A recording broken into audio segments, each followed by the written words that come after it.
ఇప్పుడు అంగన్వాడీ అసోసియేషన్స్, అంగన్వాడీ సంఘాలు ఉన్నాయి కదా, వాటి మధ్యలో ఐక్యత లేదనేది ప్రభుత్వం, వాటి మధ్య ఐక్యత లేదనేది ప్రభుత్వం చెప్తోంది. నిజమేనా? ఐక్యత లేకపోతే మేము కలిసి ఉద్యమం ఎలా చేస్తున్నామండి? ఇప్పుడు ఐక్యత లేదు అని అనుకుంటే మేము ఉద్యమం ఎలా చేస్తాం? మేము కలిసే చేస్తున్నాం, నేను చర్చలు కలిసే వెళ్ళాం. కానీ కొంతమంది ప్రభుత్వం ఏదైతే పరిష్కరించిందో వాటికి సంతృప్తిగా ఉన్నారు, కావాలని కొంతమంది వ్యతిరేకిస్తున్నారు, ఇది రాజకీయం చేస్తున్నారు అని చెప్పి ప్రభుత్వం చెప్తుంది కదా. ఏదో ఒకటి అసలు బలహీనపరచడానికి, ఒక మంచి కుక్కని చంపాలంటే పిచ్చి కుక్కని ప్రచారం చేయాలి. ఆ పనిలో ఇప్పుడు ప్రభుత్వం ఉన్నట్టుందండి. అంతే తప్ప అటువంటిది ఏమీ లేదండి. మేము ఐక్యంగా ఉండి మేము ఐక్యంగానే సమ్మెకి వెళ్ళాం, ఐక్యంగానే చర్చలకు వెళ్ళాం, ఐక్యంగానే మా సమ్మెను కొనసాగిస్తాం. సో కులాల వారీగా, మతాల వారీగా విడిపోయారు వాళ్ళు అని చెప్పి చెప్తున్నారు కదా. ఎవరండి సమ్మె చేస్తున్నటువంటి వాళ్ళు? ఎవరు సార్? సమ్మె చేస్తున్నటువంటి వాళ్ళల్లో కులాల వారీగా, మతాల వారీగా, పార్టీల వారీగా విభేదాలు ఉన్నాయని చెప్పి చెప్తున్నారు కదా వైఎస్ఆర్ కాంగ్రెస్ పార్టీ వాళ్ళు. వాళ్ళు రాజకీయం చేయడం కోసం కులాలని, మతాలను ఉపయోగించుకుంటారు. కానీ కార్మిక సంఘాల్లో కులమో మతము ఉండదు సార్. కులమో మతం ఉంటే కార్మికుల ఐక్యత ఉండదు. ప్రభుత్వాలు ఎప్పుడు కూడా, ఇలాంటి ప్రభుత్వాలు కులాలని, మతాలని, ప్రాంతాలని ప్రయోగించి ఆ సంఘాలను విచ్ఛిన్నం చేయాలని చూస్తుంది. ఇప్పుడు మళ్ళీ ఆ పనిలో ఉన్నట్టుందండి. ఈవేళ గవర్నమెంట్ ఆ పనిలో ఉన్నట్టుంది. మీరు ఇప్పుడు చెప్తుంటేనే అర్థమవుతుంది. మా అంగన్వాడీ రంగంలో అయితే కులం లేదు, మతం లేదు, ప్రాంతం లేదు. మేమందరం కార్మికులు ఐక్యంగా పోరాడుతున్నాం. ఐక్యంగా మా వేతనాలు పెంచుకుంటాం పోరాడి. దానికోసమే మేము ఇప్పుడు సమ్మె చేస్తున్నాం. ఇప్పుడు ఇలాగే మీరు చేసినట్టే ప్రభుత్వ ఉద్యోగులు కానీ, టీచర్లు కానీ సిపిఎస్ రద్దు కోసం చేశారు. ఆ తర్వాత సంఘాల మధ్య విభేదాలు వచ్చేసినాయి. అలాగే ఇప్పుడు మీ సంఘాల మధ్య కూడా అలాంటి పరిస్థితి వస్తుంది, రాబోతుంది అని చెప్పి భావిస్తుంది కదా ప్రభుత్వం. ప్రభుత్వం భ్రమలు పడొచ్చింది. ఆ భ్రమలు మా దగ్గర ఉండవండి. ట్రేడ్ యూనియన్ లో మేము కార్మికుల కోసం పనిచేసే నాయకత్వం కార్మికుల యొక్క వాళ్ళకి ఫలితం రావాలనే కోరుకుంటాం తప్ప మాకేమి సొంత ప్రయోజనాలు ఉండవండి. కార్మిక ప్రయోజనాలే సంఘం ప్రయోజనాలు. సంఘమే కార్మికుల యొక్క ప్రయోజనాల కోసమే ఏర్పడింది. అలాంటప్పుడు మేమెందుకు ఆ ఉద్యోగుల సంఘాల నాయకుల్లాగా మేము అవ్వమండి. వాళ్ళకంటే వేరే భ్రమలు ఉండొచ్చు. ఎమ్మెల్సీ ఇస్తారని, లేకపోతే ఇంకోటి ఏమైనా ఇస్తారని. గతంలో మనం చూసాం ఎన్జిఓ నాయకులను, వాళ్ళు ఎమ్మెల్సీ పదవులో తీసుకుని వెళ్ళిపోయారు. మేము అలాంటివి ఏమీ ఆశించేవాళ్ళం కాదు. మాకు అవసరం లేదండి అలాంటివి ఏమైనా.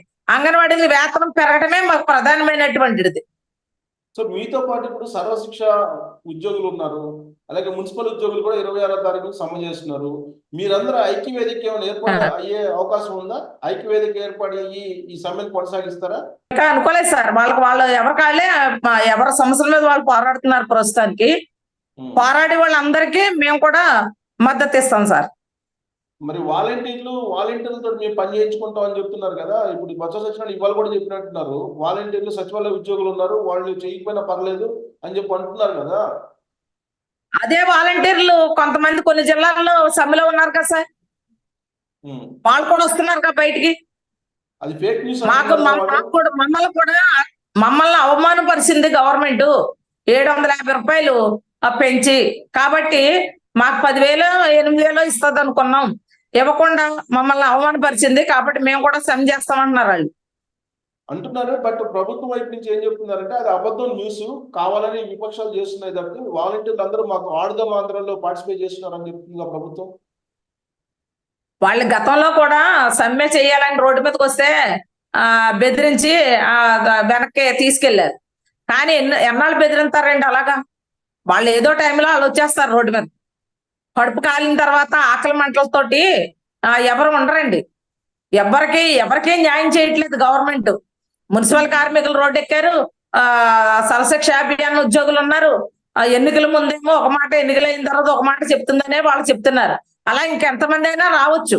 ఎవరికైతే సమస్య ఉందో వాళ్ళు ఖచ్చితంగా వస్తారు. ఉద్యోగులు కూడా రావచ్చు. సో ఇప్పుడు ఉషశ్రీ మంత్రి ఏం చెప్పారో మీరు విన్నారు. మీ శాఖ ICDS కి సంబంధించినటువంటి రిలేటెడ్ మంత్రి ఆమె ఏం చెప్పారో మీరు విన్నారు, బొత్స సత్యనారాయణ చెప్పింది ఏందో విన్నారు మీరు. సో ఇంకా ఫర్దర్ గా ఏం చెప్పాల్సింది ఏదో చెప్పేశారు కదా వాళ్ళు. ఇంకా మీరేంటి ఇంకా సమ్మె అంటే దాన్ని ఏమైనా ఉధృతం అంటే ఎలా చేయబోతున్నారు రాబోయేటువంటి రోజుల్లో? ఉధృతం అంటే సమ్మె చేస్తున్నాము. ఈ వేళ ఎమ్మెల్యేలు ఇళ్ల ముందు చేస్తామండి ధర్నా, మంత్రుల ఇళ్ల ముందు కూడా చేశారు.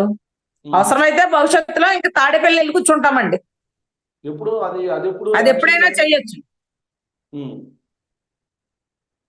ఇప్పుడు మరి ఎందుకంటే అక్కడ జగన్మోహన్ రెడ్డి సార్ ఇప్పుడు ఆడుదాం ఆంధ్ర అనే కార్యక్రమం పెట్టారు కదా రాష్ట్ర వ్యాప్తంగా. ఎందుకంటే కడుపు కాలిపోయి ఆకలి మంటలతో ఎడుతుంటే ఆడుదాం ఆంధ్ర ఎప్పుడండి? ఆట పాట ఎప్పుడు వస్తుంది? కడుపు నిండా తిండి ఏ సమస్య లేనప్పుడు ఉంటది ఆట పాట. కానీ ఇప్పుడేమో ధరలు విపరీతంగా పెరిగిపోయి కుటుంబం గడవట్లేదు, 4 ఏళ్ళు నోట్లోకి వెళ్ళలేదని చెప్పేసి, మాకు కనీస వేతనాలు లేవని, ఉద్యోగ భద్రత లేదని పొలమనేమో జనాలు రోడ్డెక్కి నిలదీస్తుంటే ఈ టైంలో ఆడదాం ఆంధ్ర ఎందుకండి? ఇప్పుడు ఆ కార్యక్రమాన్ని అడ్డుకునేటువంటి ప్రయత్నం చేస్తారా మీరు? ప్రభుత్వ కార్యక్రమం మేము ఇంకా అనుకోలేదు సార్. అంటే ప్రభుత్వ అనుకోలేదండి. అవునండి, అయినా అనుకోలేదండి మేము ఇంకా. ఆలోచన ఉందా? లేదు సార్, మేము ఒంటరిగా నిర్ణయాలు తీసుకోము. మేము మా టీం అంతా కలిసే నిర్ణయం తీసుకుంటాం. మేము ఇంకా మాట్లాడుకోలేదు.